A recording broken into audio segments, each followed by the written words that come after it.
دعوت شدیم 10 سال پیش برای دانشگاه تهران امام جماعت بشیم. گفتم من به شرط میام که تفسیرم بگیم. گفتم که تو درس هم خستم اینا. گفتم که کم میگم. گفتم آقا من میتونم نیم دقیقه تفسیر بگم. در قرآن چند رو گفته کل بخوره. هر جا میگه کلو بقیرش معمولیتی.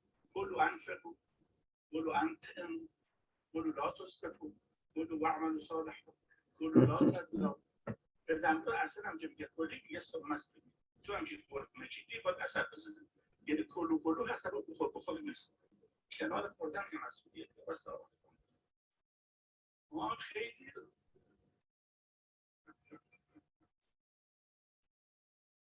بنده تشکر بود. نقل دانشگاه رو به اشتباه گرفتن.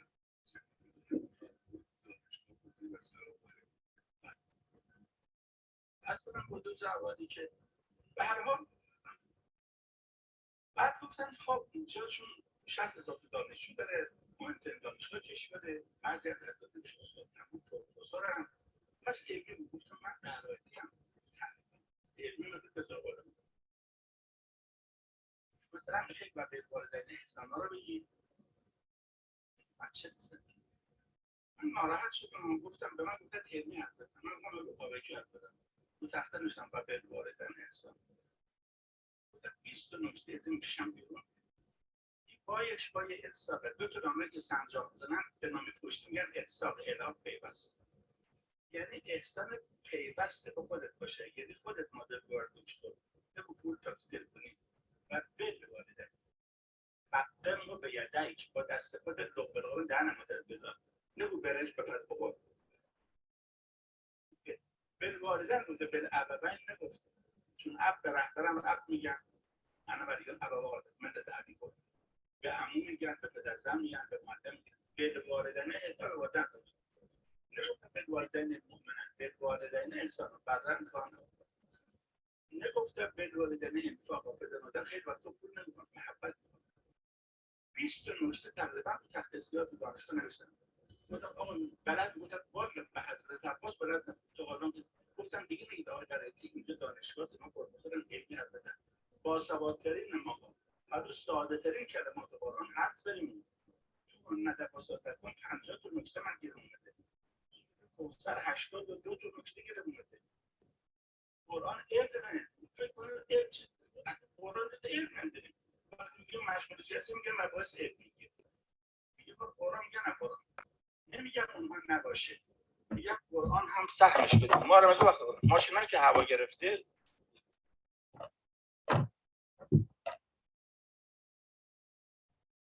دعوت شدیم 10 سال پیش برای دانشگاه تهران امام جماعت بشیم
Assalamualaikum Ustaz.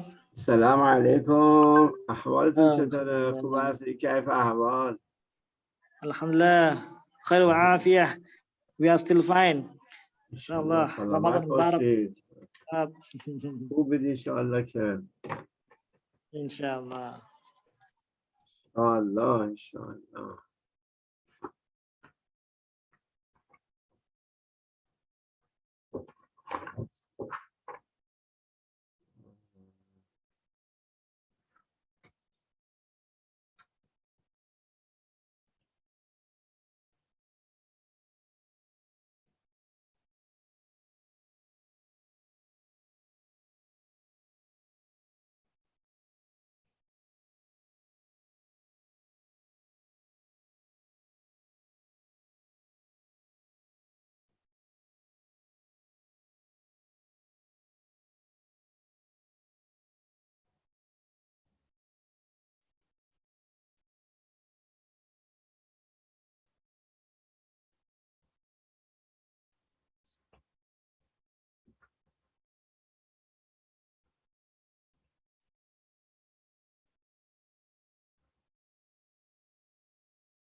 Assalamualaikum, salam Ustaz.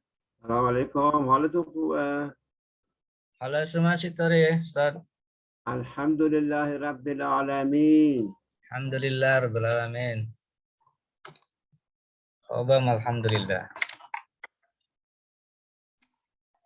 How are you, Abdullah? Abid Abdullah. Fine, thank you very much. You are all right.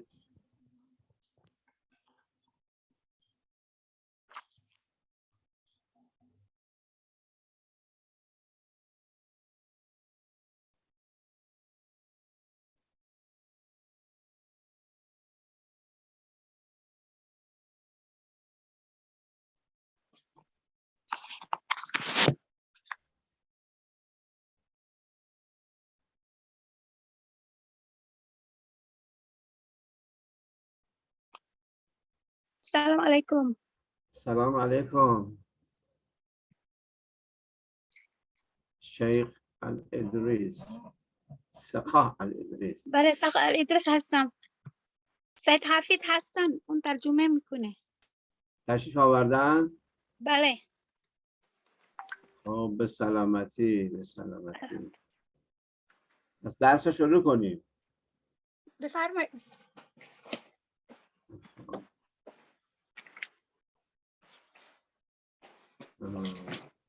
سقاه.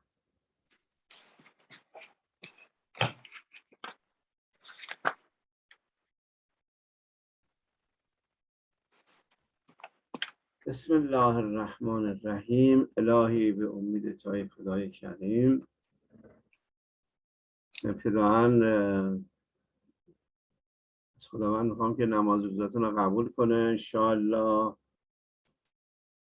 شما الان چندم ماه رمضونه در اندونزی؟ ایران 5 ماه رمضان. 5 6 ما مثلی همه. ششم.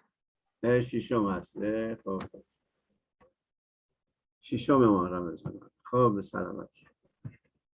هفته گذشته یک مقدماتی رو در مورد دورکیم یا دورکایم توضیح دادیم. همه جور خونده شده. اگر که سوالی هست یا میخواید من توضیح مجدد بدم بفرمایید. Who is translator? آمین.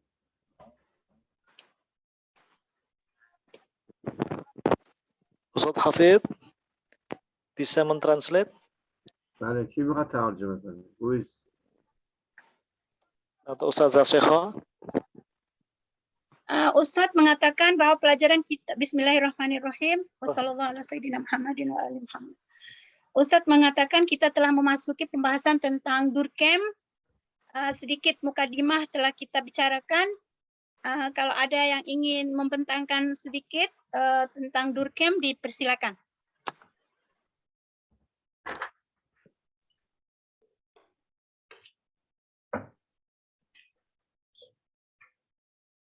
Mana Ustaz? بفرمایید.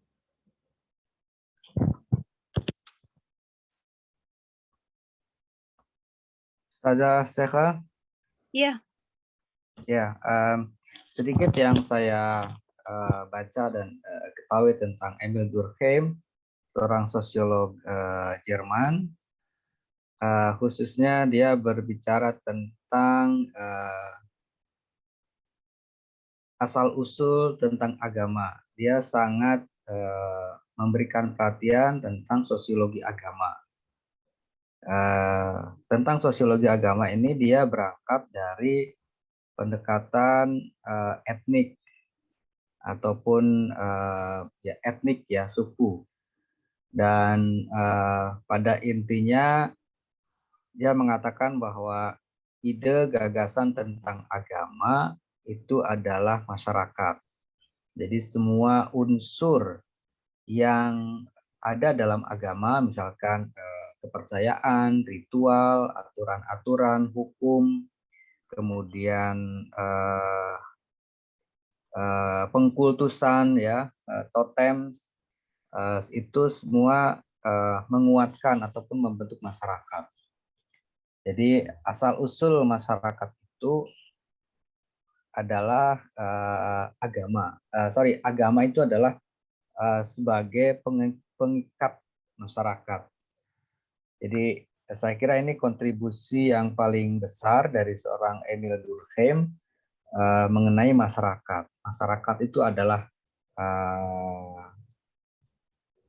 agama itu sendiri, ya, atau sebaliknya agama itu adalah sebetulnya masyarakat. Jadi dia sangat sangat memberikan perhatian bahwa agama itu penting, sangat penting dalam pembentuk masyarakat. Itu saya kira gagasan yang paling utama dari seorang Emil Durkheim. Sementara itu Bu Sekha.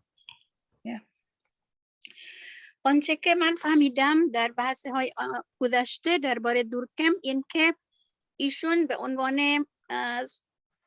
سوسیولوژی یعنی جامعه شناسی آلمانی هستن. ایشون نظریه ایشون میگه که یعنی اصلی آمدن جامعه یعنی از دین صحبت شده است. یعنی دین به عنوان قرارداد، یعنی مثل یک چیزی که جامعه را تشکیل میکنه. این جالبه. این دورکهیم نظریه ایشون میگه که دین خیلی نقش داره در شکل گیری یک جامعه، چون در دین صحبت از قانون هست، عبودیت هست و چیزهای در مورد جامعه موجب شکل گیری اونها می شود. اینطوری استاد. ببینید نکته اول این که آقای دورکهیم فرانسوی، آلمانی نیست. فرانسوی. دوم که به لحاظ مذهب هم یهودی هست. این دو نکته. نکته سوم این که اون سابقه تحصیلیش یک حقوق، یکم فلسفه اثباتی. فقط همین رشته حقوق مباحثی که خونده خب به حوزه جامعه شناسی هم وارد کرد. اون چیزی که در مورد دین میگه خب خانه‌خواه مباحث اخلاقی هم داره. نمیتونم بگم نه، اصلا نمیتونم بگم اینجور چیزی نیست، ولی اون چیزی که در زمانه عبوده که میخواد ثابت کنه اینه که همه چیز منشأ اجتماعی داره، حتی دین. این مهمه، اون چیزی که او در پی اثباتشه. ولی اگر نه اینجوری در نظر بگیریم، مثلا برای چیزای معیارهای اخلاقی خیلی اعتبار قائله. حالا من مثلا میگه که مثال بزنم براتون، تو کتاب فارسیش البته، حتی تو انگلیسیش هم هست دیگه، میگه شهوات بشری فقط در برابر یک نیروی اخلاقی معتبر باز میسته. این خب خیلی خوبه. یه جامعه شناس این حرف رو بزنه، میگه بشر فقط یه نیروی اخلاق قوی اگه باشه میتونه حفظش کنه گردن. ولی اون چیزی که او بالاخره مسئلهش بوده است در اون زمان، اینا که ثابت کنه منشأ همه چیز هست، اجتماعی. Durkheim sebenarnya dia berasal dari Prancis. Poin yang kedua dia adalah keturunan Yahudi, dan yang ketiga dia memiliki mata kuliah yang dia tekuni adalah masalah hukuk, falsafah, dan hingga pada positivis, menjadi seorang positivis yang dimana dia memiliki pandangan-pandangan seperti dalam masalah akhlak. Bagus, dia punya pembahasan di sini menyatakan bahwa ukuran perbaikan manusia itu tertakluk juga pada akhlak. Kemudian Durkheim menyatakan bahwa sebenarnya poros utama agama itu semua adalah dari masyarakat. Jadi masyarakatlah sebenarnya menciptakan agama. Demikian. تمام شد دیگه. بله. سوال جواب کفایت میکرد آقای عابد عبدالله؟ Cukup dapat difahami jawabannya Mr. Ubed? Ya, saya setuju ya. Maksud saya sesuai dengan apa yang saya baca, bahwa dia salah satu founder ya sosiologi agama, bahwa mungkin bahkan dikatakan bahwa dia satu-satunya sosiolog di Barat gitu ya, Prancis yang sangat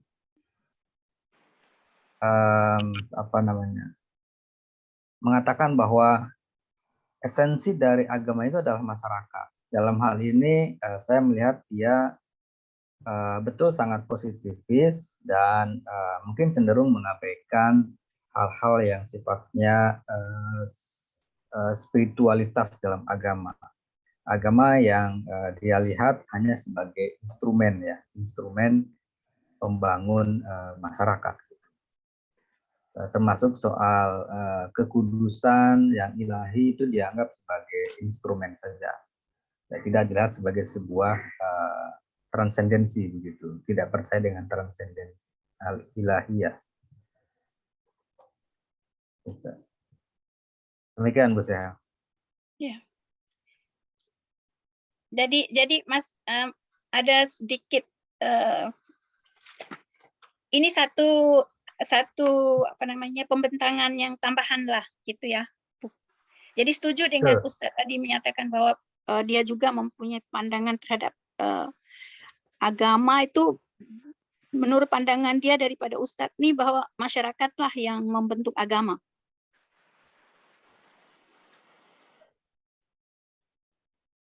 Ya, bahkan ekstrimnya Emil Durkheim mengatakan esensi dari agama itu dalam masyarakat itu sendiri. Ya. Gitu. Jadi sudah sinkron. Bale. آنچه که من خواندم ایشون یعنی مشهور به عنوان پدر سوسیولوژی، یعنی پدر جامعه شناسی دینه. بله. جامعه شناسی دین. پدر جامعه شناسی دین. یعنی سوسیولوژی religious sociology. نه، پدر جامعه شناسی دین نیست. اون یه مسئله داره که خواسته نشون بده که هر چی تو جامعه است منشأش اجتماعیه. این فقط هدف عمدهش اینه. یعنی مفهوم مرکزی ذهنش یا دال مرکزی ذهنش اینه که نشون میده که همه چیز اجتماعیه، یعنی الهی نیست. اینو میخوام بگم. درسته، خب این هم یه مصداق از مطالعهشه، فقط هم دین نیست.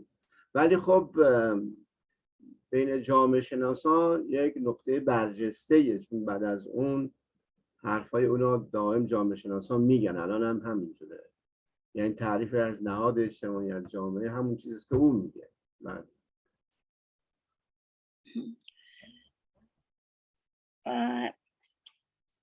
Ya, seperti yang Pak Ubed juga menyatakan bahwa esensi daripada masyarakat itu adalah agama. Jadi dan agama, tetapi dia bukan sebagai pemikiran yang bersifat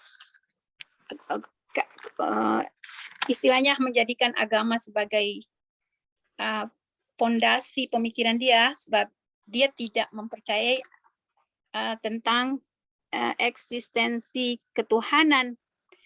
Jadi masalahnya dia punya pemikiran, memiliki tarif definisi tersendiri yang kita akan bahas kelanjutan ini.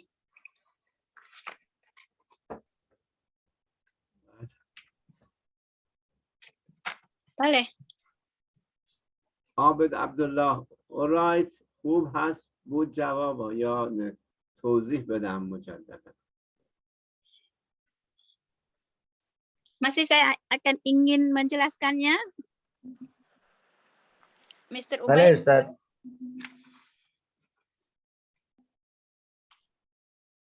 Ya, boleh. توکل به خدا. خب بریم حالا قسمت درس. هفته قبل ما جامعه شناسی ایستا و پویا رو درس دادیم. کسی ممکنه بگه جامعه شناسی ایستا و پویا چیه؟ آقای عریف، مستر عریف، فیلم صالح. Baik, Mr. Arif Irmansyah, pada pelajaran yang lalu kita telah membahas tentang sosiologi statis dengan sosiologi dinamik. Dipersilakan untuk menjelaskan apa yang dimaksud dengan sosiologi statik sosiologi. Ya, baik. Syukran Ustaz dan juga Bu Sehan. Insya Allah yang kalau saya ikuti rangkuman dari saya, dynamic sociology sama stagnant sociology. Dynamic sociology ini terkait dengan tahapan pembagian kerja menurut Auguste Comte. Ada tahapan duniawi, tahapan maknawi. Dari situ akhirnya memunculkan konsep ilmu sosial yang menurut pihak Auguste Comte ini ada ilmu sosial yang stagnan, yaitu state sociology ya, sama sosiologi yang terus bergerak melakukan perubahan yang namanya dynamic sociology. Satu contoh penelitian tentang peran perempuan di abad 18 atau penelitian tentang rumah sakit di Mesir abad 15 yang itu merupakan objek ilmu sosial yang bisa diartikan dynamic atau yang state sociology. Sedangkan kalau Said Mutahari menyebut itu sebagai sejarah ilmu. Begitu mungkin kurang lebihnya, Bu Sehan. Ya. Ya, kelihatannya udah pening kepala. Dinamik itu yang bergerak. Yang ilmu bergerak, sosial yang terus bergerak melakukan perubahan. Yang membahas secara detail, maksudnya secara keseluruhan daripada setiap periode, seperti pembagian Auguste Comte terhadap 3 periode perkembangan kehidupan manusia itu, dari ilahiyat, kemudian filosofis, dan isbat itu. Kalau yang statik itu dia hanya mengambil satu tema dan membahas dalam satu periode saja. Seperti yang rumah sakit itu di abad 15 di Mesir. Satu topik yang dibahas itu namanya statik. Statik ya. Sosiologi, yes. Mungkin salah saya nyatetnya ini. Maaf. Oke, sekarang di anu lagi lah kepahamannya yang sekarang dijawab. Iya, baik. Untuk static sociology maupun dynamic sociology itu terkait dengan bagaimana ilmu sosial dipahami oleh ilmuwan, misalnya gitu.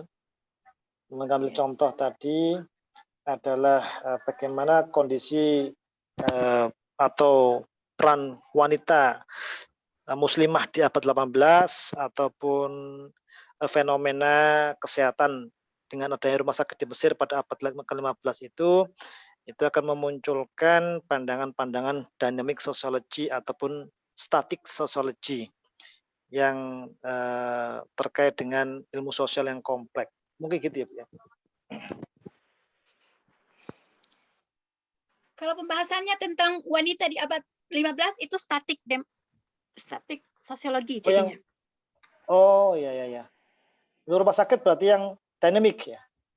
Sama, kalau Sama, periodenya ditentukan dalam satu. Jadi satu tema ditentukan dalam satu periode penelitian itu dinamakan statik sosiologi. Ya, satu tema. Tapi kalau pembahasannya dari sejarah pertama itu dynamic. Kedokteran sampai sekarang ini misalnya, itu namanya dinamik. Dynamic ya. Baik. Contoh yang dinamik. Iya, gimana terus? Lanjut, Bu. Halo? Yes. Ya. Bale, Ustad duta تقسیم شده درباره این جامعه شناسی، یعنی میگن جامعه شناسی استاتیک سوسیولوژی یعنی جامعه شناسی ایستاده که ماننده موضوعی مورد بحث میکنه در یک دوره محدوده، مثل اون مباحث مثلا زن در دوره قرن وسطا. بعد اگر اون دینامیک سوسیولوژی اون ماننده اون که سه تا تحولات جامعه که آگوستکون تقسیم کرده از دوره الهیات، بعد تحول میشه به دوره فیلسوفیست، بعد دوره اثباتی. اون میگن سوسیولوژی، دینامیک سوسیولوژی یا پویا، جامعه شناسی پویا. بعد آقای مطهری درباره اون استاتیک سوسیولوژی میگه که اون در واقع تاریخ سوسیولوژی، تاریخ. بله همون شد دیگه. بله. جامعه شناس پویا یعنی جامعه شناس پویا یا جامعه شناس ایستاد، یعنی من به عنوان متفکر یا شما به عنوان جامعه شناس یه موضوع خاصی را در یه دوره زمانی انتخاب بکنید. این میشه ایستاد، یعنی شما می ایستید، ذهن شما متوقف میشه روی موضوع خاص در یک موضوع خاص در یه دوره زمانی خاص.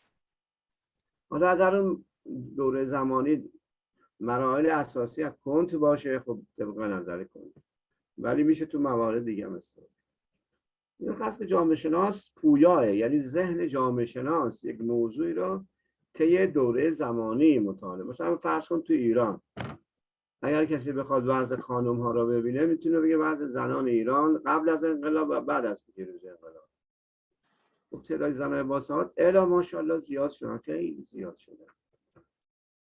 وضع خانواده قبل و بعد این. ولی اگر بگن وضع سواد ایران در سال مثلا 1300 و مثلا 1000 مثلا گذشته دیگه، مثلا 2001 چگونه بوده یا وضع آمریکا چگونه بوده، یه دوره زمانی خاص میشه ایستا، یعنی ذهن دانشمند، متفکر، مترجم، هرچی متوقف میشه روی یه دوره زمانی خاص. مهمش اینه، ایستا یعنی ذهن متفکر محدود میشه به یک دوره زمانی khas. Khop. Baik, yang penting kalian ingat yang dimaksud dengan sosiologi statik itu bergantung kepada seorang peneliti, ahli sosiologi sosial untuk meneliti sesuatu tema yang ingin ditelitinya. Apabila berkaitan dengan satu kurun masa atau satu tema khusus dan dibatasi dengan satu periode tertentu, seperti kalau seseorang ingin meneliti keadaan wanita pada tahun 2000. Nah, itu namanya seorang peneliti itu statik. Maksudnya dia berhenti dalam satu kurun masa. Jadi bergantung kepada, dikatakan statik ini tergantung pada peneliti itu. Bergantung pada peneliti itu mentargetkan satu tema pada suatu masa. Tetapi yang berkenaan dengan dynamic sosiologi ini juga bergantung kepada pemikir itu atau penulis atau mutarjim atau ahli sosiologi mentargetkan penelitiannya itu yang menyeluruh. Maksudnya misalnya pembahasannya tentang dia mengambil tema wanita Iran sebelum dan setelah revolusi. Dia memberikan rentangan masa yang panjang. Itu dinamakan dinamik sosiologi. خب بریم سراغ بحث‌های دیگه دورکیم. ما هفته قبل در مورد دورکیم هم ایرادهای دورکیم بر کنتا گفتیم. اگر احتیاج بود بگید من باز توضیح بدم. مهمترین بحث دورکیم فکر میکنم که تعریف مفاهیمشه، یعنی مفاهیمی که استفاده کرده در مورد نهاد، در مورد پدیده اجتماعی، در مورد نهاد و جامعه یک کمی چیز بدیعیه، چون خود کنت که جامعه رو تعریف نکرد ولی دورکیم که تعریف کرد، فکر کنم اثرات رشته حقوق رو مفاهیمش مشخصه که تاثیر داشته برندش. ما هفته قبل اینو تعریف کردیم ولی مجبورم دوباره یه بار دیگه از اول شروع کنم بگم براتون. اگر تا اینجا بحث هست توضیح بدید من تعریف پدیده اجتماعی رو بگم. Pembahasan yang pada minggu yang lalu kita telah memasuki definisi yang telah dikemukakan oleh Durkheim tentang departemen-departemen dalam masyarakat atau ikatan-ikatan yang ada dalam masyarakat yang sesuai dengan penelitian dia sebagai seorang yang memiliki kajian tentang undang-undang. Kalau kalian ingat apa yang didefinisikan oleh Durkheim pada pelajaran yang lalu mengenai masyarakat pun dilihat daripada August Kuhn tidak mendefinisikannya, tapi Durkheim telah mendefinisikannya. Yang dimaksud dengan masyarakat itu apa? Ada yang ingat? خب یکی از مفاهیم مهم آقای دورکیم یا مفهوم مرکزی ذهنش تعریف پدیده اجتماعی است. این خیلی مهمه، خوب بود دقت کنید. تعریف پدیده اجتماعی است. or social fact ما بهش میگیم، تو انگلیسی هست social fact. فکت های اجتماعی چه چیست؟ خب اینجا اگر بخوایم social fact رو توضیح بدیم، خب تأثیرات رشته حقوق رو میبینیم تو اندیشش. تعریفی که ایشون میکنه اینه که سوشال فکت عبارت است از شیوه اندیشیدن یا دیدن، احساس و عمل کردن. شیوه اندیشیدن، احساس و عمل کردن رو میگه به این میگه سوشال فکت. حالا سوشال فکت چگونه در بیرون دیده میشه؟ این مهمه. The method of روش میگه، نمیگه خود اندیشیدن، چون خود اندیشیدن مسئله روانشناختی است، ولی the method of thinking، روش تفکر رو میگه. روش تفکر از طریق آداب و رسوم و تحصیل برای فرد حاصل میشه که خانواده به فرد منتقل میکنه. این خیلی مهمه. بنابراین اگر بخواید احساس کنید که سوشال فکت رو دریافت کردید، باید در نظر بگیرید که یک فرزندی از مادر متولد میشه، فقط استعداد یادگیری داره. خانواده چی به این یاد میده و جامعه چی به این یاد میده، اون خیلی مهمه. زبان را یاد میده، آداب و رسوم محلی و شهری یا کشوری را یاد میده. خیلی تفسیری که از دنیا خانواده داره، یا مسلمان باشه یک جور، مذاهب دیگه داشته باشه گونه دیگه، ولی این دستگاه گیرنده فرزنده. سوشال فکت در واقع همین آداب و رسوم در زمان قدیمه که دورکیم معتقد محصول زندگی اجتماعی است. در دوره جدید قوانینه. در زمان قدیم خیلی قوانین نبوده، بلکه آداب و رسوم بیشتر در فرد حکومت کنه. بنابراین پدیده اجتماعی شیوه اندیشیدن، احساس و عمل کرد. این خیلی مهمه، روش دقت کنید. شیوه اندیشیدن، احساس و عمل کرد.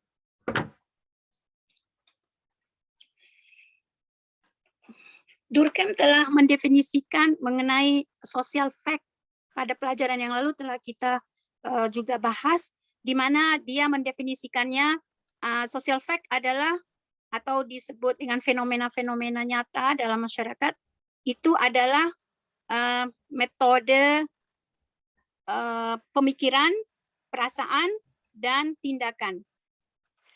Namun kita ingin memantau lebih jauh bagaimana bentuk luarnya. Bentuk luarnya itu dibentuk oleh adat istiadat dan pendidikan yang dipengaruhi oleh, pada permulaannya adalah keluarga, kemudian masyarakat. Ini yang akan membentuk yang dimaksud oleh Durkheim sebagai fenomena faktual sosial dalam perkembangan kehidupan manusia. Seperti halnya yang perlu di sini adalah kemampuan penangkapan yang dimiliki oleh seorang anak, yang didapatkannya dari pendidikan yang permulaan adalah dari keluarganya dan kemudian dilanjutkan dalam kehidupan masyarakatnya. Dan yang berperanan di sini adalah bahasa, kemudian adat istiadat dan adat istiadat yang telah mengakar dalam masyarakat. Ini akan membentuk social fact bagi seseorang. Dan pada zaman dahulu yang mempengaruhi adalah adat istiadat, tapi dalam zaman sekarang disebut dengan undang-undang yang akan mempengaruhi fenomena kehidupan manusia. آیا شما با این تعریف تونستم توضیح براتون بدم؟ درک شد براتون که وقتی میگیم پدیده اجتماعی یعنی چی؟ Bagi kawan-kawan dapat memahami apa yang disebut dengan social fact dengan definisi ini? Insyaallah. Boleh. Insyaallah. خب در واقع پدیده اجتماعی یعنی شیوه اندیشیدن حاصل زندگی جمعیه. این مهمه. شیوه اندیشیدن، احساس و عمل کردن حاصل زندگی اجتماعیه. اینو میخوام بگه که از خانواده، از مدرسه منتقل میشه به فردی که تازه متولد شده. خب حالا اگر پدیده اجتماعی رو بدونی، میریم سر مفهوم دیگه. نهاد اجتماعی چه چیزیست؟ نهاد social institution. What is a social institution? نهاد اجتماعی چیه؟ نهاد اجتماعی چیست؟ Kalau sudah dipahami tentang social fact, maka kita akan melanjutkan dengan institusi. Apa yang dimaksud dengan institusi masyarakat.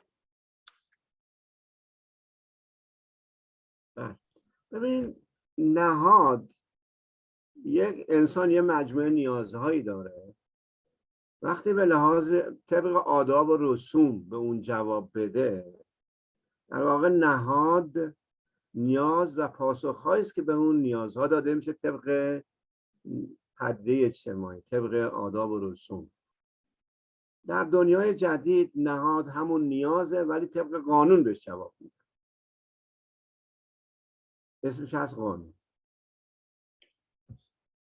پس نهاد، خب حالا این هم در واقع نهاد اجتماعی یعنی امر حقوقیه. وقتی میگن نهاد یعنی فرض کنید که انسان نیاز اقتصادی داره، تعلیم و تربیت داره، نیاز حقوقی داره، تو جامعه هست دیگه، همه نیازهای هست. نهادهای بزرگ اجتماعی، خب اینا یه مقرراتی داره. این مقررات از کجا گرفته شده؟ دورکیم میگه از اجتماع گرفته شده، حاصل زندگی جمعی. حالا اینا ما نقدش هم بعدا میگیم، یا فعلا بگیم که دورکیم چیزی میگه.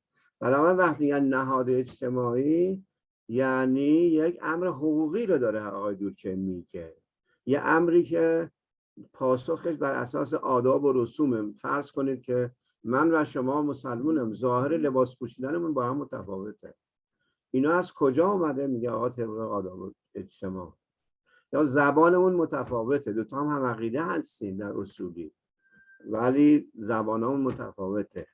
در حال اصل بحث اینه که ولی خب نهاد بیشتر برای جوامع جدید نهادهای حقوقی، مثل نهاد خانواده، نهاد اقتصاد، نهاد تعلیم و تربیت. خب تعلیم و تربیت حتما نمایندگان مجالس کشورها قوانین تصویب میکنن تو حوزه اقتصاد، قوانین تصویب میکنن تو حوزه تعلیم و تربیت. میخوام بگم وقتی نهاد میگن فکر نکنید یه چیزی دیگه است، نه، یه نیاز و پاسخ به اون نیاز طبق قوانین مصوب به مجلس یا طبق آداب و رسوم مورد قبول رؤسای قبیله. اینجوری به اون میگن نه. اگر این تعریف هم قبول دارید من برم تعریف مفهوم بعدی هم تعریف. Definisi institusi yaitu diperhatikan dengan manusia itu memerlukan institusi-institusi yang untuk memenuhi keperluan-keperluannya, seperti keperluan tentang institusi rumah tangga, perlukan berumah tangga.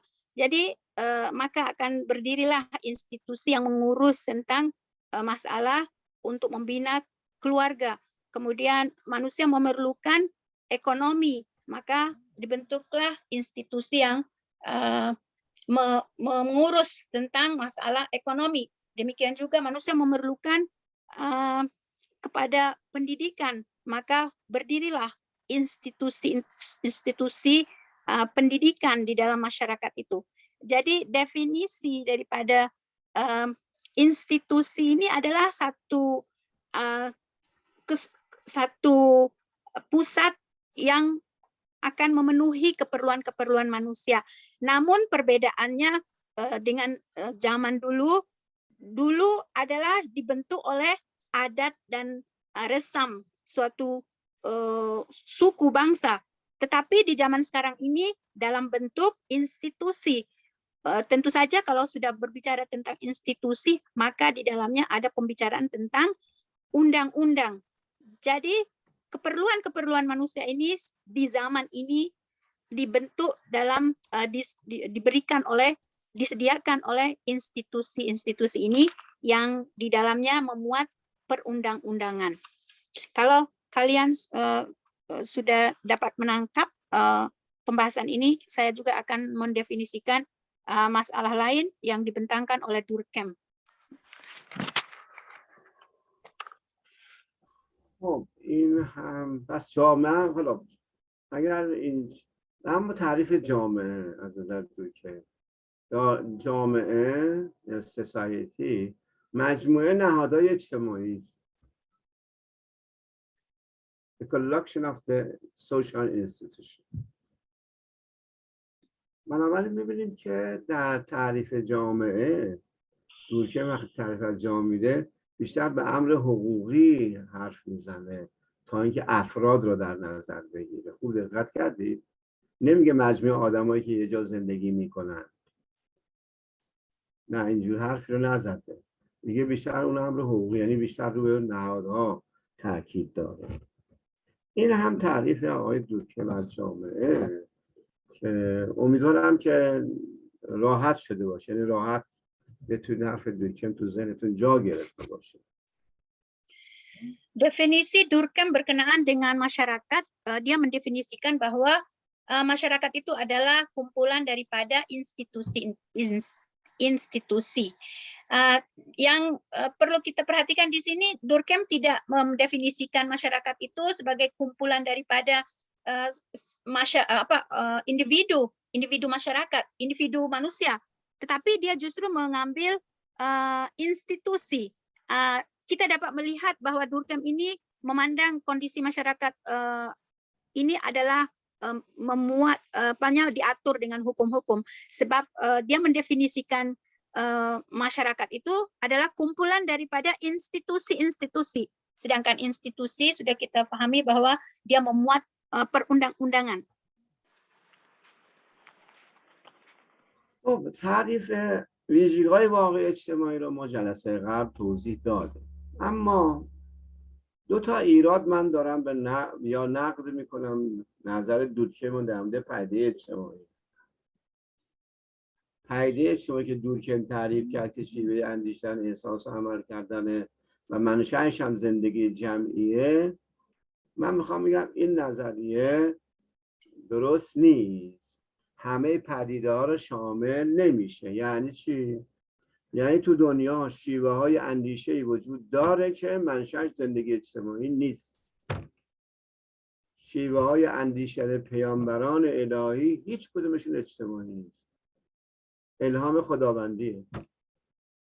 شیوه اندیشه پیامبر اسلام، اینکه ما وضو چجوری بگیریم، نماز چگونه بخونیم، آیا اینا حاصل زندگی جمعی اعراب بادیه نشین بوده؟ نه. اینا خدا میگه آقا اینجوری نماز بخون، قبلا به طرف قدس بخوندم، بعد گفتن طرف مکه و بعد اینجوری نماز بخون. این دنیا رو اینجوری بفهم، به خدای واحد ایمان بیار. بنابراین میخوام بگم این تعریف دورکیم همه پدیده ها رو شامل نمیشه، گرچه برخی را شامل میشه. بنابراین همه شیوه های اندیشیدن، احساس و عمل کردن حاصل زندگی اجتماعی نیست. خوب دقت کنید. ولی بعد از این که اونها شیوه های اندیشیدن ممکن در مسیر زمان تحت تاثیر جامعه قرار بگیره و این گوناگونی هم که تو مذاهب اسلام پیدا شده یا کشور دیگه، اینا مراحل بعده. در حالت اول نه. خداوند برای ما قرآن رو فرستاده و خیلی چیزها رو برامون توضیح داده در مورد موارد مختلف. بنابراین این یه نقطه دومه که دورکیم همه انسان‌ها رو در ابداع شیوه اندیشیدن برابر فرض کرده، در حالی که بازم اینجوری نیست. همه انسان‌ها نمیتونن شیوه اندیشه ابداع کنن، باید صاحب اندیشه و متفکر باشن تا بتونن این کارو بکنن. درست فرض کنید، نگاه کنید توی همین دنیای اسلام همه علما سطح کارشون یه اندازه نیست. همه نمیتونن فهم قرآن داشته باشن و خیلی کار رو انجام. تو حوزه‌های اروپایی نگاه کنید، همه دانشمندان مثل مارکس نبودن که.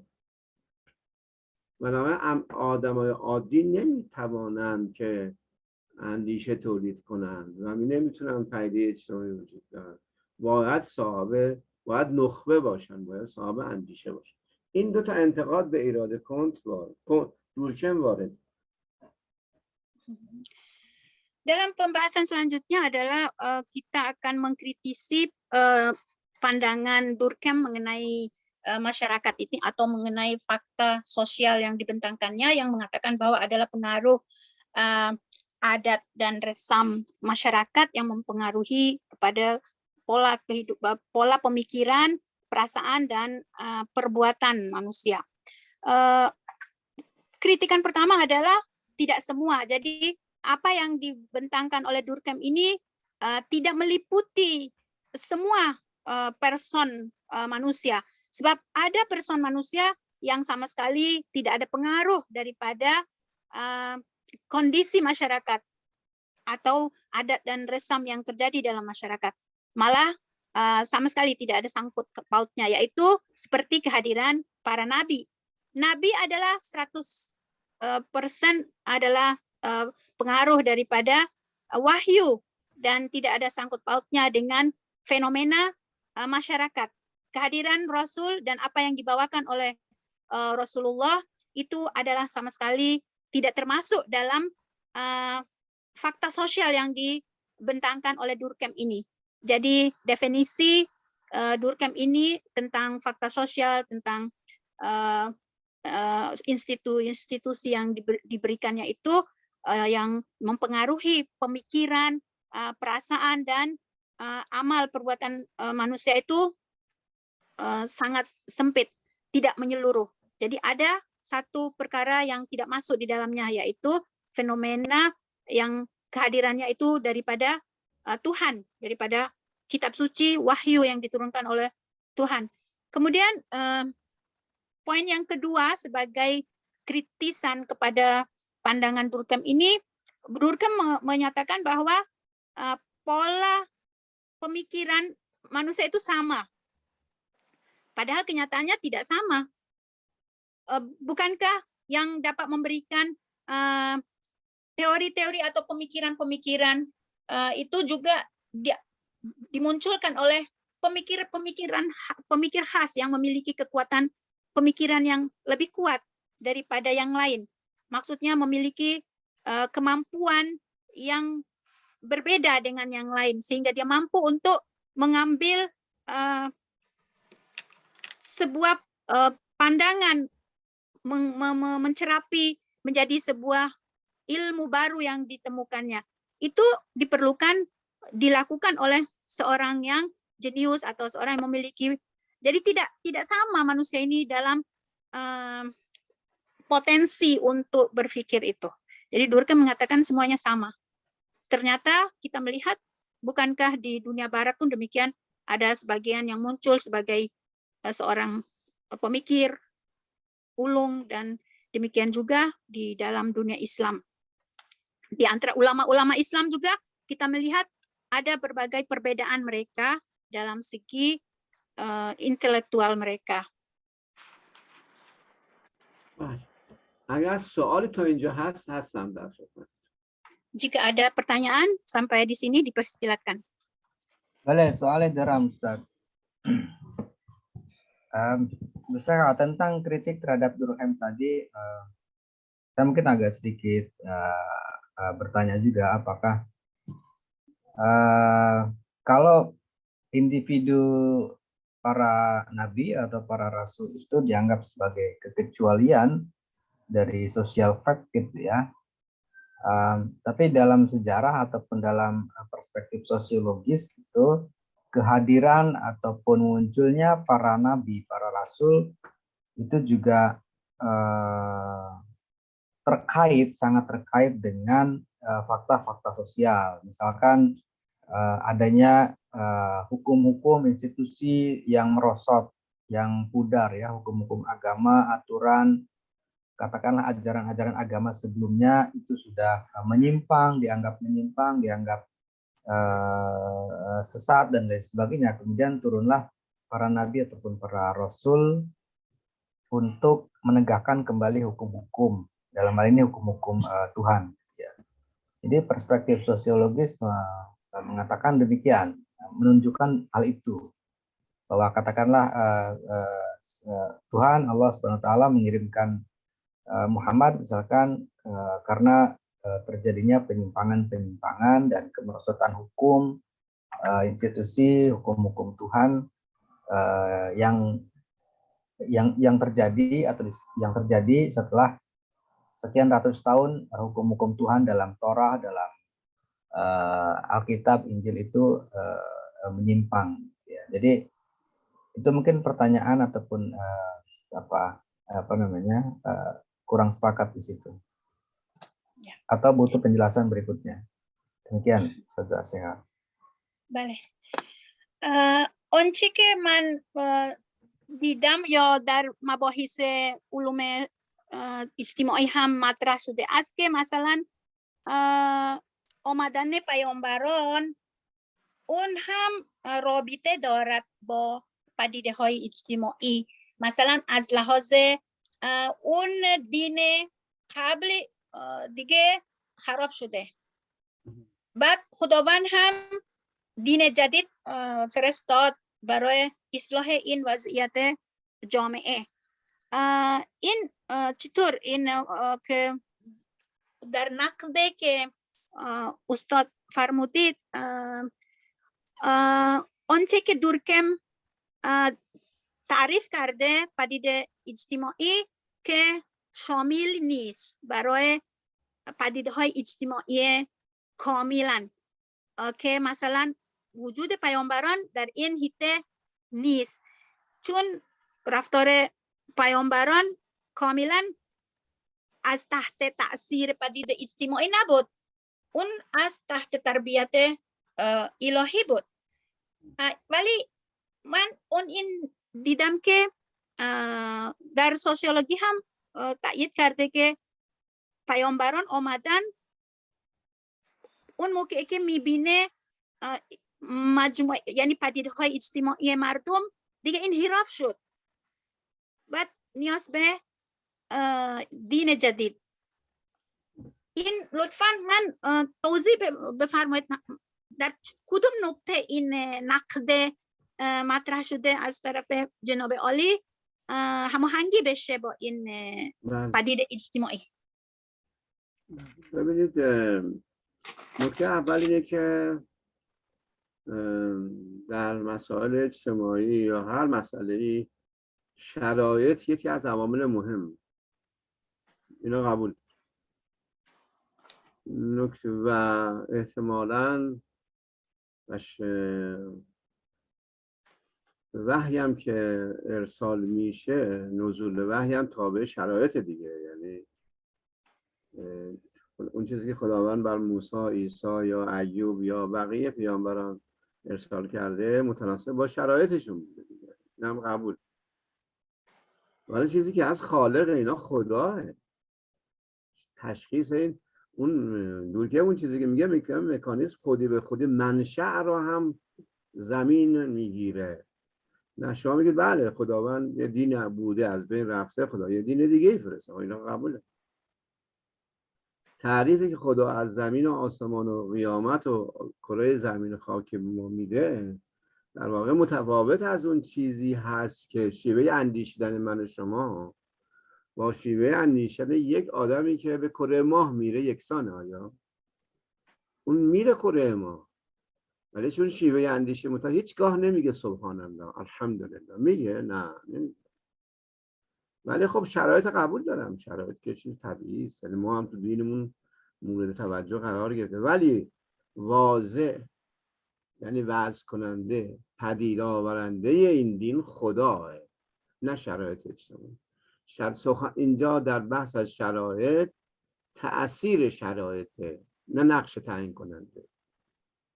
یعنی در واقع تفاوت بین دو تا کلمه است، یکی تأثیر یکی تعین. نگاه کنید، تأثیر و تعین.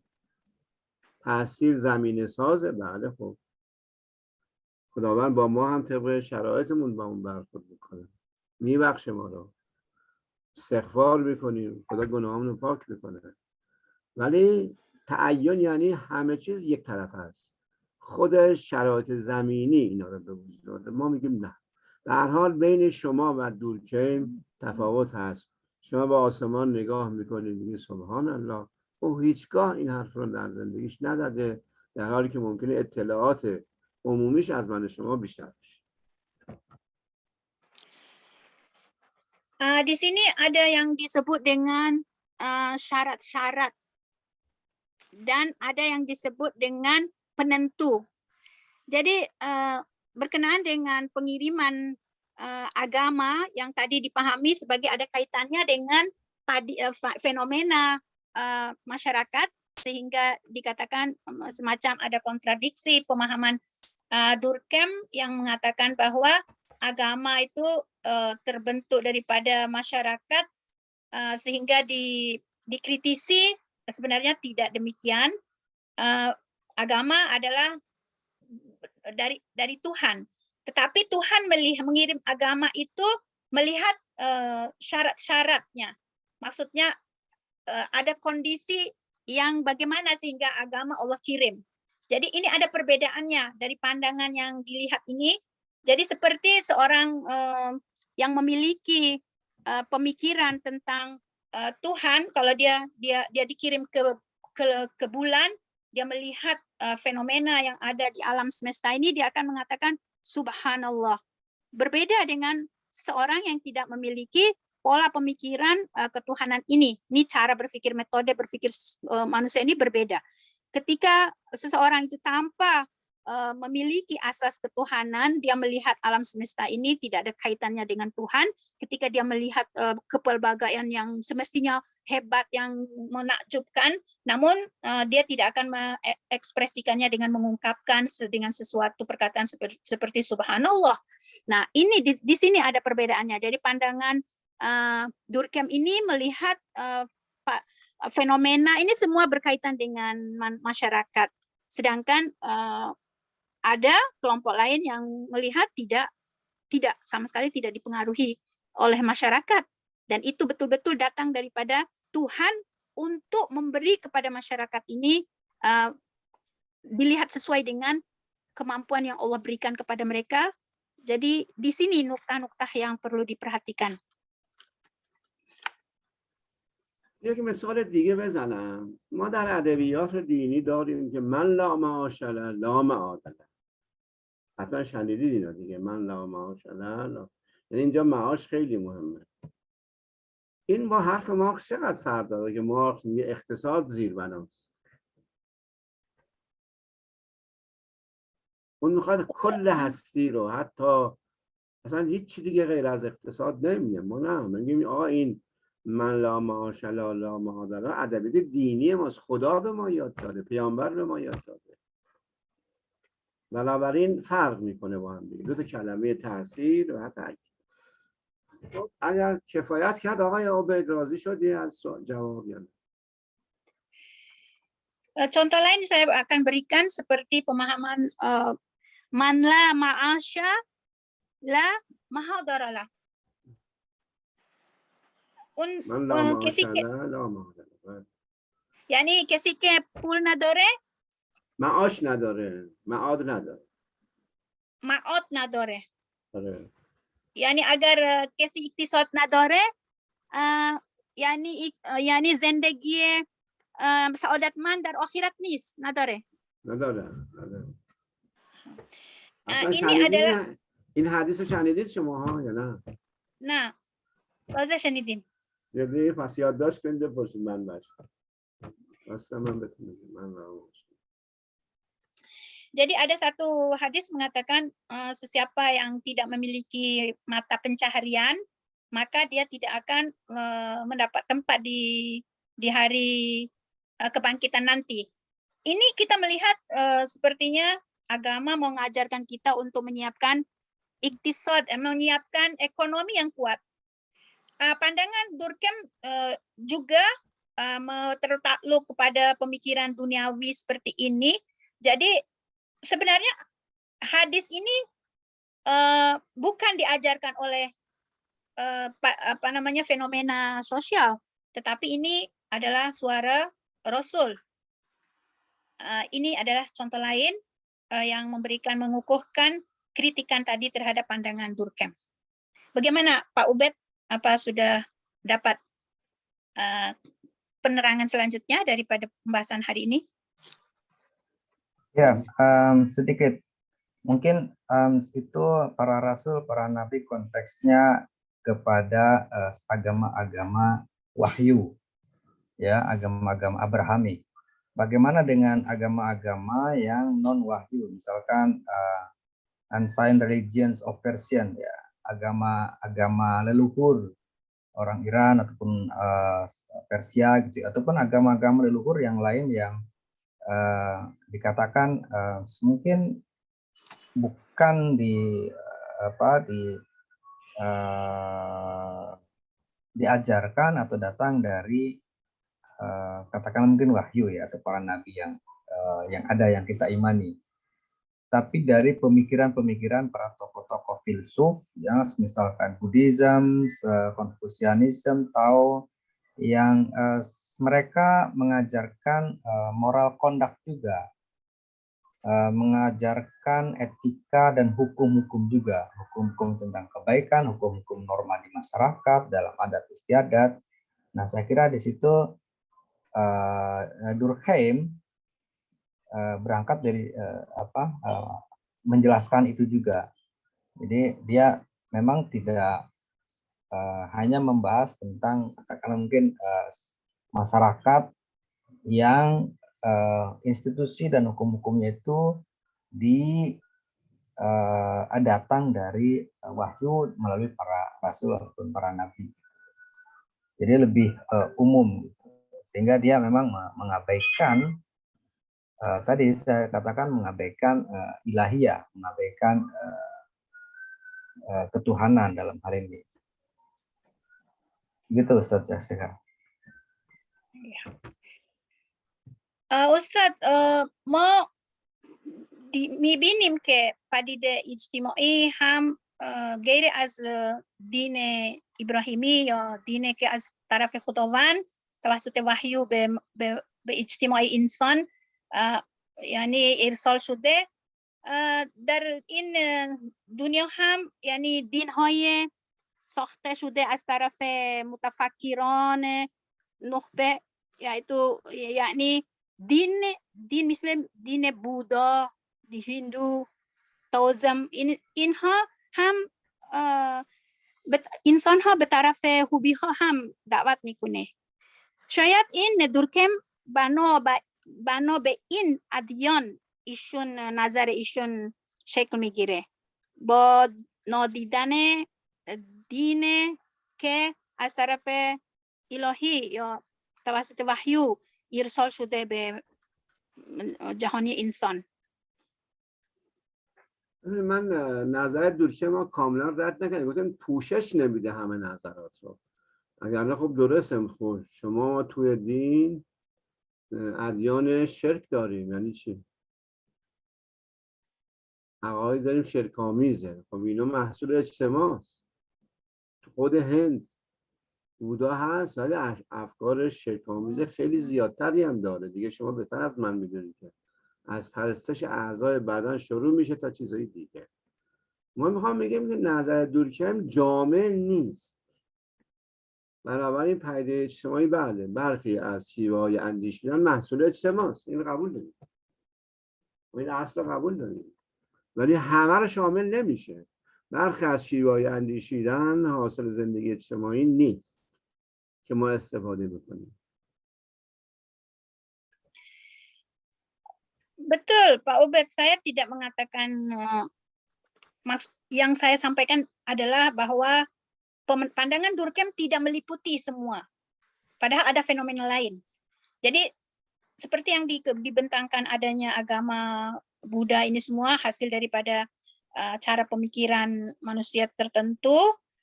Ini juga masuk, tetapi Durkheim tidak memasukkan fenomena fakta yang datang bukan daripada masyarakat. Ustadz menerima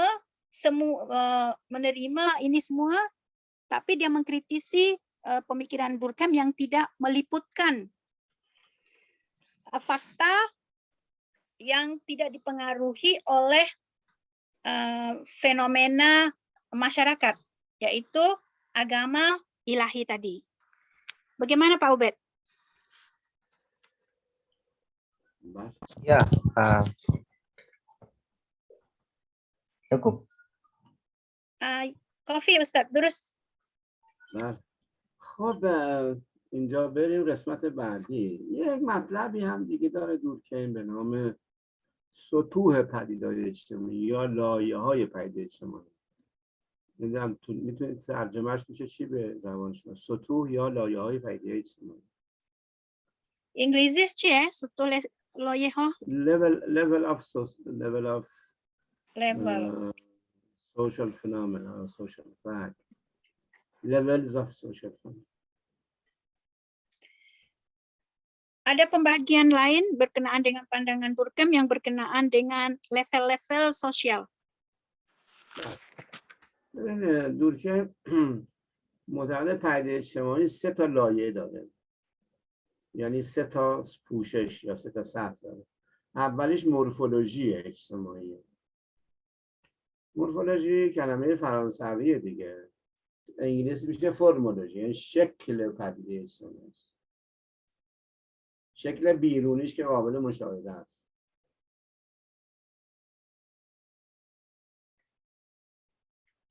Durkheim meyakini. شما یه شهر رو یه روستا در نظر بگیرید، ساختموناش مورفولوژیه دیگه.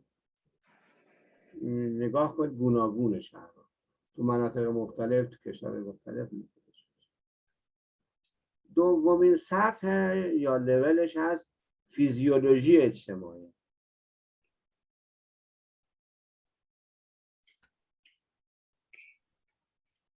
فیزیولوژی در واقع کلمه از حوزه زیست شناسی گرفته شده، یعنی ارتباط بین نهادهای اجتماعی است که از طریق قواعد و قوانین صورت میگیره.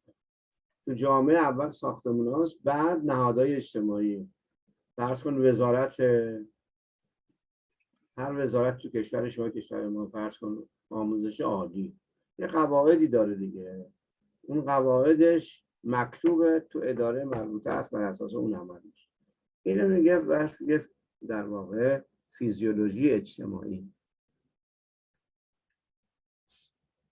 حالا این قوانین یا از متون خودشون گرفته شده یا واسه متفکرها نوشته شده. قسمت لایه بیرونی پدیده اجتماعی رفتار گروهی و جمعی که به مردم مربوط میشه، یعنی تو جامعه رفتارهای گروهی جمعی که به مربوط انجام میشه که خودش 2 قسمته. یکیش جریان‌های اجتماعی است، مثل حالا میتونه فکری باشه، سیاسی باشه، مثل انقلاب باشه. انقلاب لایه درونی جامعه است، صورت بیرونیش نیست. یا هیجانات اجتماعی. هیجان یعنی که یه عکس‌العمل دفعی است که افراد نسبت به حادثه انجام میدن.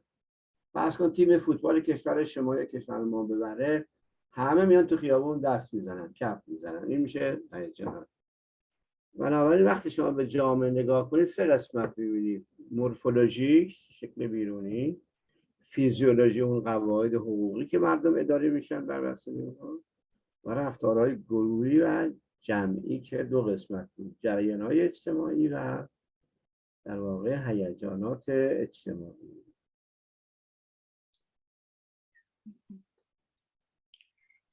Durkheim meyakini ada 3 level dalam strata luar daripada fakta sosial ini. Satu yang disebut dengan morfologi. Kata morfologi berasal daripada kata Prancis. Kita pun menggunakannya ini, morfologi. Yaitu seperti contoh satu bangunan, kita melihat bentuk bangunan itu atau bentuk sebuah kota, kita menyaksikannya apa yang ada di situ, itu bentuk luar, morfologi daripada sebuah fenomena sosial.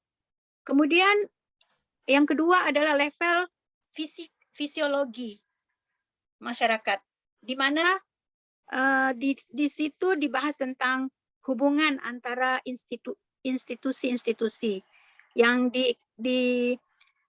diatur oleh undang-undang. Jadi fisiologi sosial itu tertakluk pada undang-undang. Kemudian yang ketiga adalah perilaku masyarakat. Level yang ketiga adalah tindakan masyarakat, yang dimana Durkheim menyatakan ada 2 bagian di sini yang disebut dengan gerakan-gerakan dalam bentuk gerakan-gerakan sosial seperti tindakan revolusi atau revolusioner. Itu satu bentuk daripada perilaku kumpulan masyarakat atau fenomena yang ada dalam perilaku masyarakat. Kemudian yang kedua adalah kondisi spontanitas yang ditampilkan oleh masyarakat, seperti jika mereka menyaksikan pertandingan sepak bola, jika grup mereka mampu mengalahkan grup lain, maka mereka bersorak, berteriak, dan memberikan satu sikap tertentu untuk menunjukkan diri mereka. اگر اینجا هم سوالی هست آقای عابد بسم الله بفرمایید. Jika ada pertanyaan di sini kepada Mr. Ubed, dipersilakan, dan daripada kawan-kawan lain dipersilakan.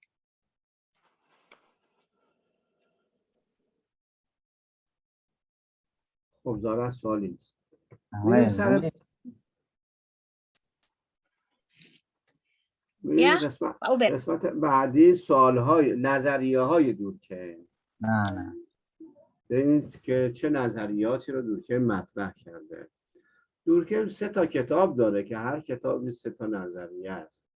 یکی تقسیم کار اجتماعی است، یکی در مورد خودکشیه و یکی هم در مورد دینه. این 3 تا کتاب داره.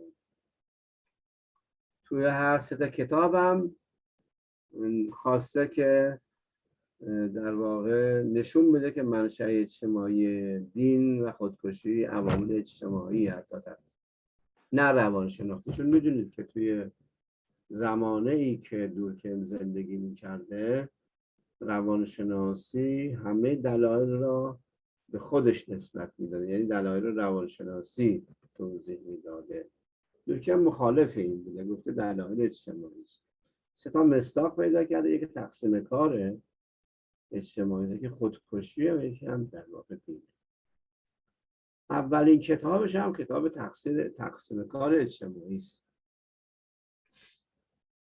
خب این کتاب تقریباً 2 تا هدف رو پیگیری میکنه. هدف اول پاسخ دادن به سوال اصلی این کلاسه و اون تغییر و تحول جوامع است که جوامع قدیمی چگونه به جوامع جدید رسیدن، تحولشون چگونه بوده. یکیش هم تقریبا اثبات تقدم جامعه بر فرده. این همون چیزیست که آقای در واقع دورکیم توی ذهنش در واقع هست. خب در کتاب تقسیم ببخشید با توضیح بده. بله، اون هدف دوم چی بود از اون کتاب اول؟ هدف دوم اثبات تقدم جامعه بر فرده. اثبات تقدم جامعه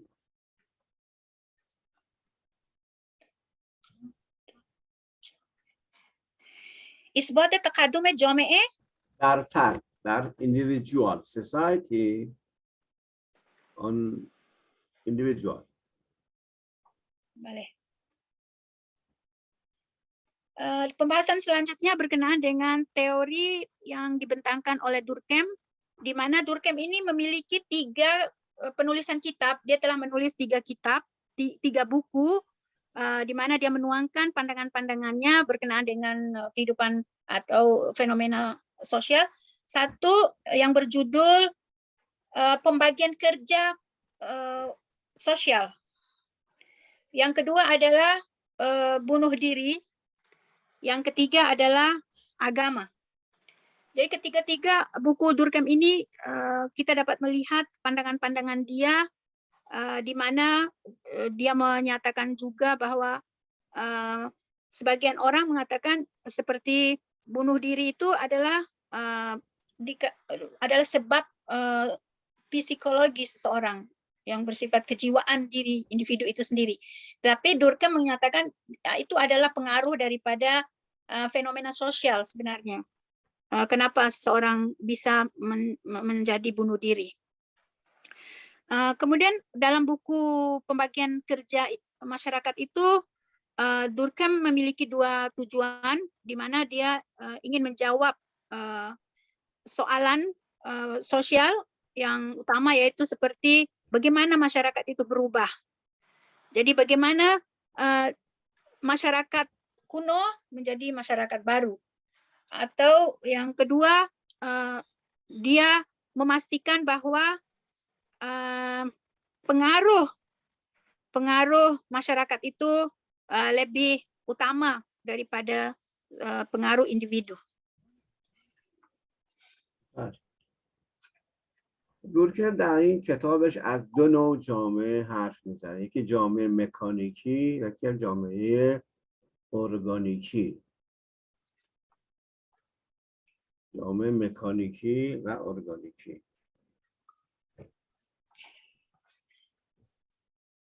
Durkheim dalam pembahasan bukunya itu melihat masyarakat ini ada dua jenis, yaitu jenis masyarakat mekanik dan masyarakat organik. بله مکانیک. اگر خاطر شریفتون باشه ابن خلدون که ترم قبل درس میدادیم گفت ابن خلدون از دو نوع جامعه حرف زد، روستایی و شهری. این هم همین حرفا میخواد بزنه. آقای دورکهیم همون حرف دورکهیم چیز رو تکرار میکنه ابن خلدون رو. چیزی که هست مفاهیمش متفاوته. میگه مکانیکی و ارگانیکی. جامعه مکانیکی چه جامعه است؟ جامعه است که در آن افراد همانند هستند.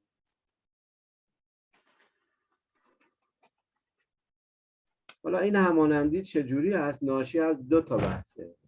یکی منابع معرفتشون واحده، یکی هم سطح سوادشون هماننده. میشه جامعه روستایی دیگه. به جامعه روستایی میگه جامعه مکانیکی. جامعه مکانیکی یعنی جامعه‌ای که آدم‌ها همانند هستند. اسمش گذاشته مکانیکال سوسایتی، جامعه مکانیکی. این جامعه مکانیکی تبدیل میشه به جامعه ارگانیکی. این مفهوم ارگانیک از بدن از انسان گرفته، میگه ارگان بدن انسان از بیولوژی در واقع گرفته.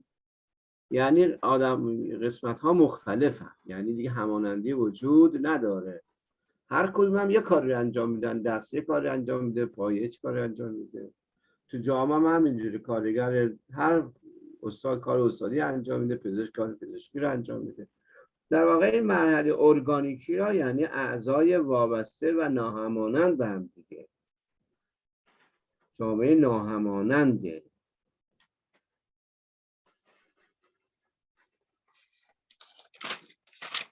حالا دلیل ناهمانندی هم دو چیزه. یکی مبانی معرفتشون متکثر میشه و هر فردی هم در حوزه خاصی آموزش میده. بنابراین دو نوع جامعه رو نام بره، یکی مکانیکی و یکی هم ارگانیکی.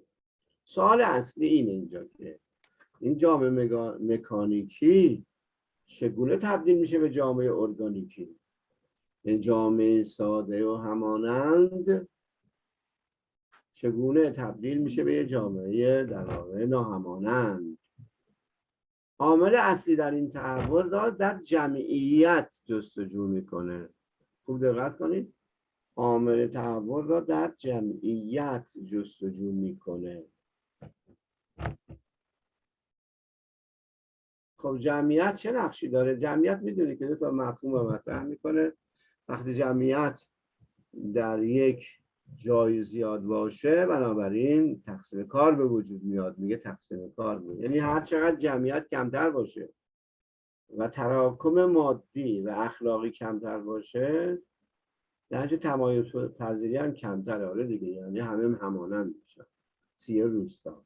ولی در شهر که 12 میلیون جمعیت زندگی کنه هر کسی باید یک تخصصی داشته باشه. هر جمعیت بیشتر باشه تراکم اخلاقی و مادی هم بیشتره، در چه تمایز پذیری هم در واقع بیشتره. در واقع وقتی جمعیت بیشتر شود تنازع برای بقا بیشتره. در تقسیم کار هم راه حل مساومت جویانه تنازع بقا به جایی که هم دیگر از بین ببرن تقسیم کار میکنن. بنابراین در اینجا ببینید که این بحث تقسیم کارش دنبال دو نوع جامعه هست. و تحول جامعه مکانیکی به ارگانیکی است.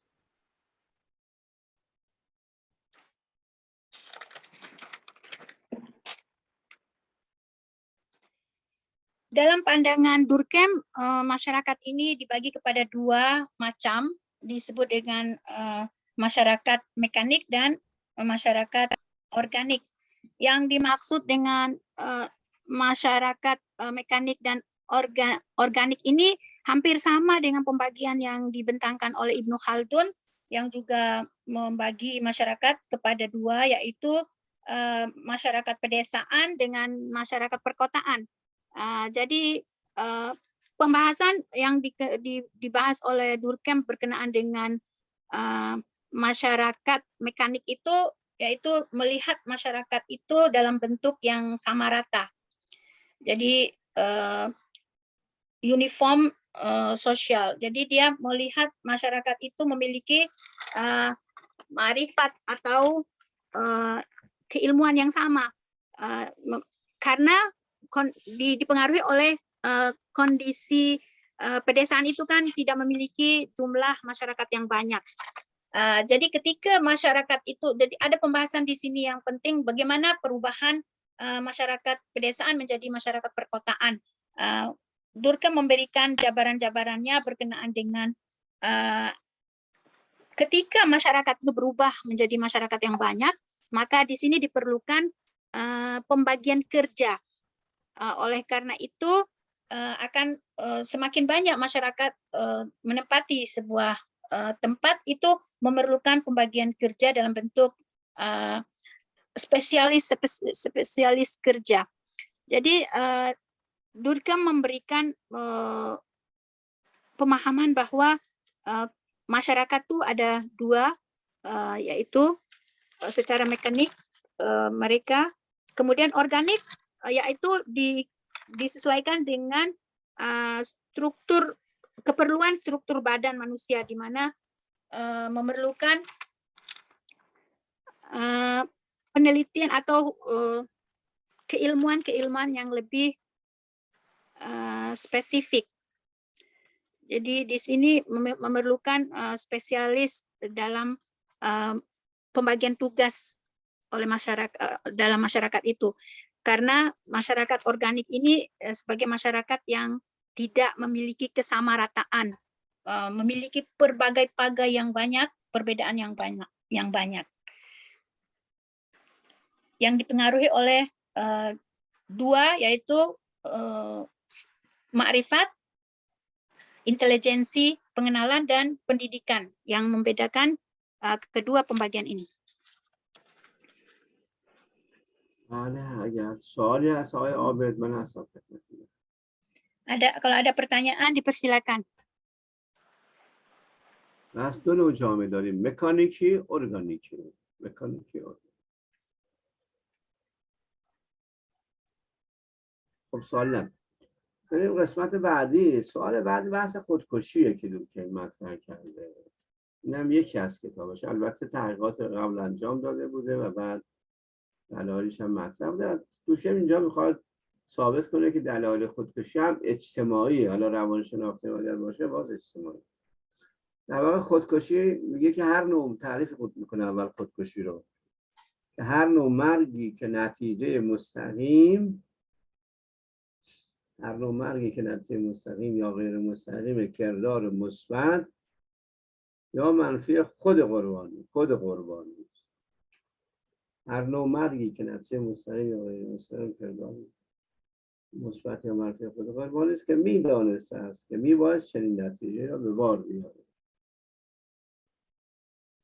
به هر حال خودکشی رو تعریف میکنه، بعدا در نهایت از تحقیقات مفصل و رد نظر روانشناسان به 3 تا نظریه میرسه. یه خودکشی خودپرستانه است، یعنی خودکشی خودپرستانه ناشی از کم شدن میزان همبستگیه.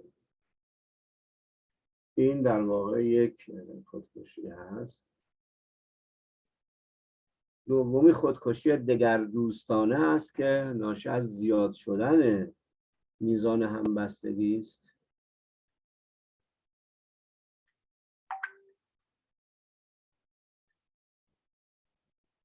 و خودکشی بیهنجاری ناشی از نابسامانی‌های اجتماعی.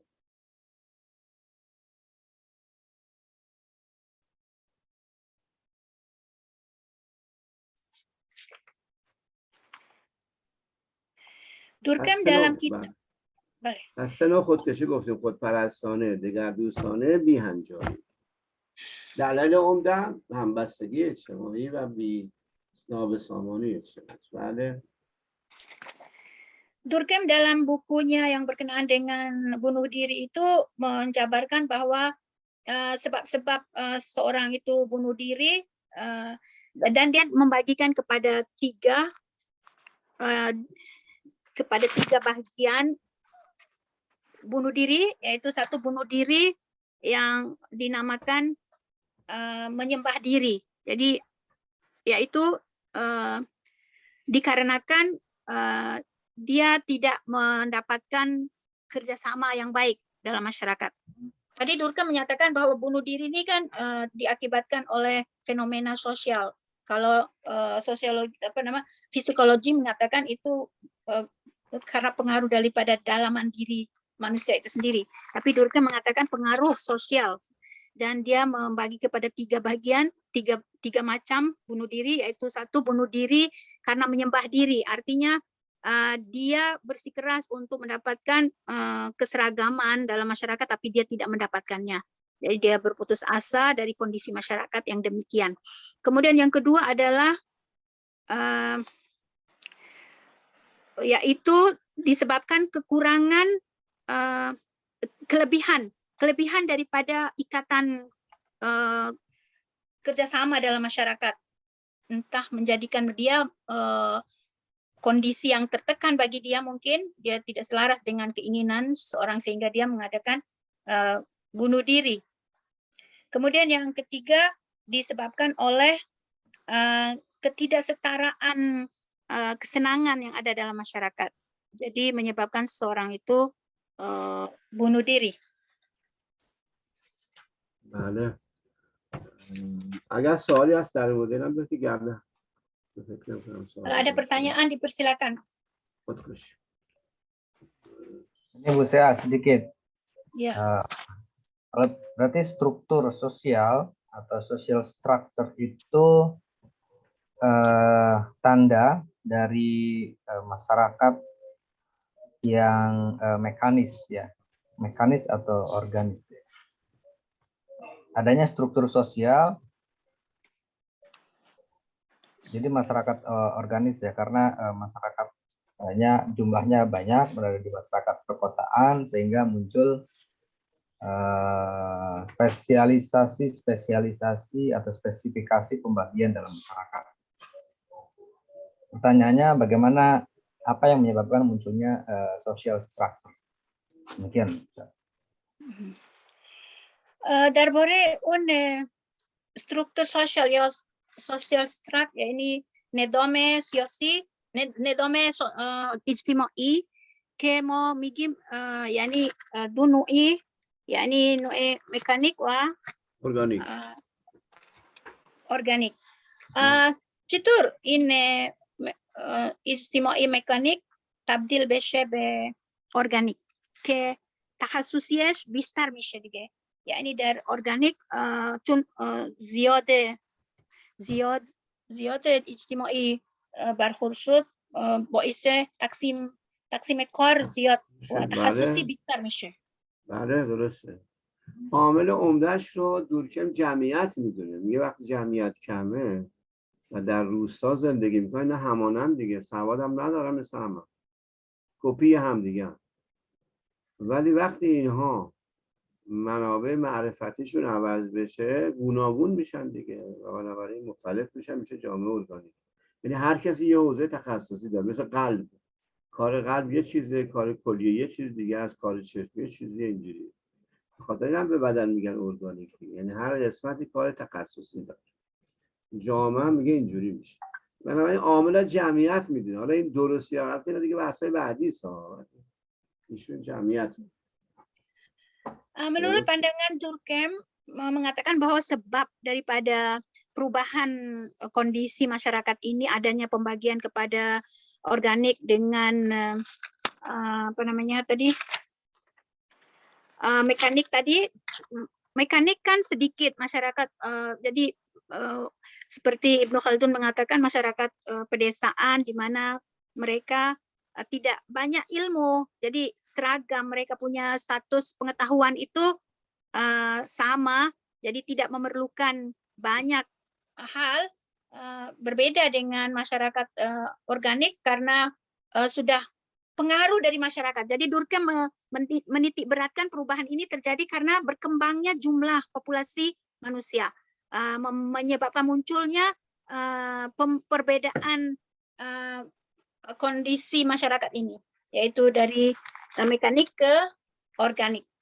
Tentu saja masyarakat yang besar memerlukan keperluan yang besar dan mengikuti struktur badan manusia memerlukan secara spesifik dari setiap organisme dalam badan manusia ini juga membentuk sosial apa namanya takhasus atau kekhususan spesifikasi keilmuan, begitu.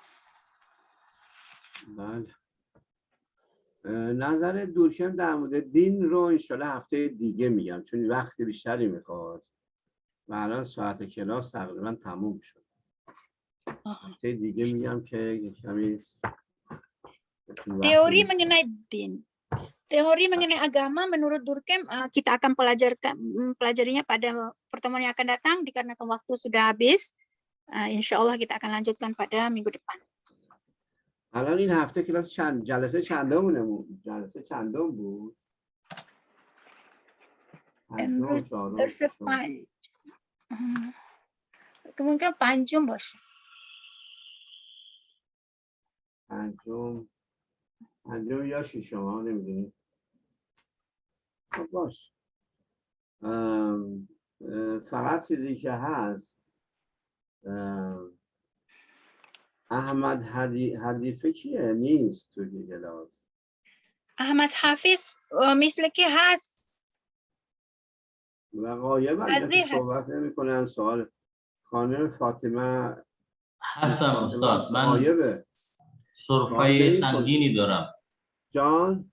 سرفه سنگینی دارم، بخاطر همین بستم. سرفه دارید. خب من بدونم که هستی.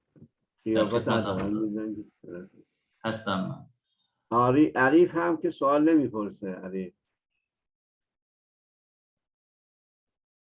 عریف هم سوال نپرسید، یعنی هیچ کاری نکرد. سوال بپرس. عریف غایبی کجایی؟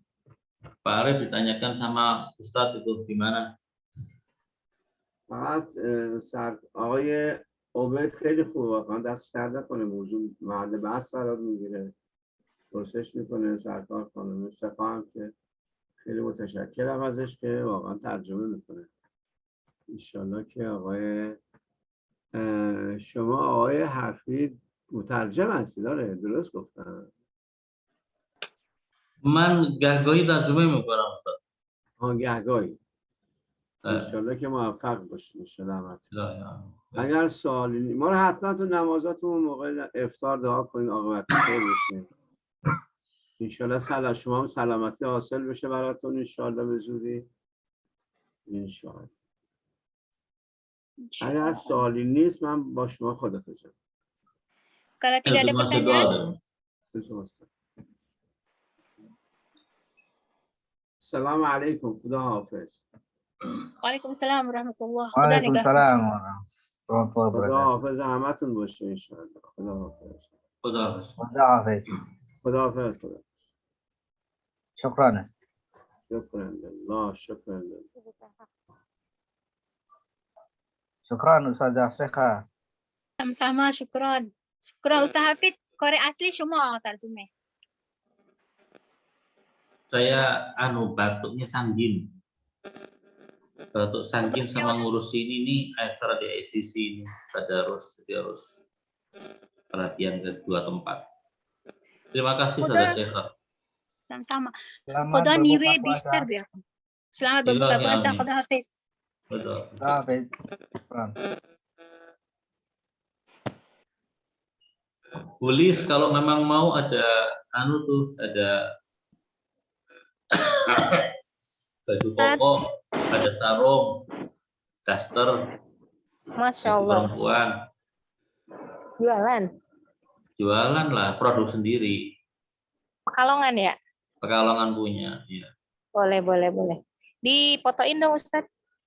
Di status saya taruh itu koko sama sarung boyornya. Kalau baju di kontak sama istri aja. Ya udah, coba dilihat ya Ustadz ya. Insya Allah. Insya Allah. Dari Pekalongan ya? Produk sendiri ya.